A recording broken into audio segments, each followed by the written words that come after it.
আবার জগদম্বাকে দেখতে পারে না। গ্রামে এক ঘর জেলে আছে, অতি গরিব, নাম যদু জেলে।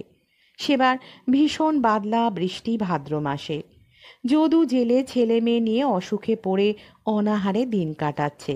একদিন তরঙ্গিনীকে তেঁতুল তলায় ডেকে যদুর মেয়ে কমলি বললে, কাকিমা, বাবা আপনাকে একবার বলেছে বলতে, মোদের বড্ড কষ্ট। বাবা অসুখে পড়ে আছে, আমরা খেতে পাইনে। কি হয়েছে তোর বাবার? জ্বর হয়েছে। ডাক্তার দেখেছে? কমলা হেসে বললে, খেতে পাইনে তার ডাক্তার, আজ চাল নেই ঘরে। চল, আমি দিচ্ছি। চুপি চুপি পেয়ারাতলায় জানলায় গিয়ে দাঁড়া, মা বাড়ি আছেন কিনা দেখি। তারপর উকি মেরে দেখলেন শাশুড়ি ঘাটে গিয়েছেন নাইতে। অমনি ভাড়ার থেকে 4 কাঠা চাল পূর্ণ একটি ধামা এনে পেয়ারাতলায় এসে কমলির হাতে দিয়ে বললেন, পালা। কমলি বাঁশ বাগান ভেঙে ধামা হাতে দৌড়িয়ে পালালো। ঝগড়াতে তরঙ্গিনীর সঙ্গে সব সময় তার শাশুড়ি পরাজয় স্বীকার করতেন।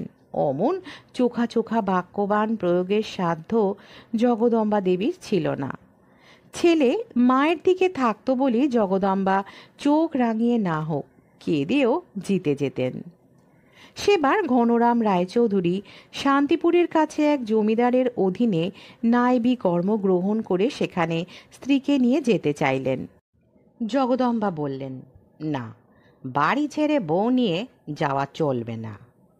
ঘনরাম রায়চৌধুরী আমতা আমতা করে বললেন, না নিয়ে গেলে এখানে তো তোমাদের।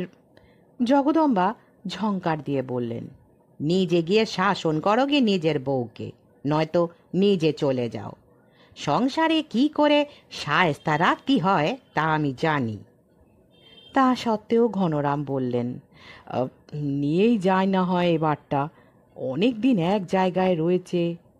মা বললেন, আমি মরবার আগে তো নয়, সে সুবিধে এখন হবে না। অগত্যা ঘনরামকে একাই চাকরি স্থানে চলে যেতে হলো। সেবার শীতকালে দেশে চারিধারে বড্ড অসুখ বিসুখ দেখা দিল। শীতের সন্ধ্যায় জগদম্বা অন্যমনস্কভাবে বসে আছেন দেখে তরঙ্গিনীর বড় ছেলে প্রতুল জিজ্ঞেস করল, ঠাকুরমা, এমন করে বসে আছো কেন?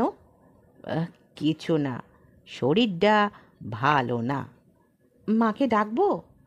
না, ডাকতে হবে না, হেসেল ছেড়ে এখন এলি রান্না বান্না হবে না।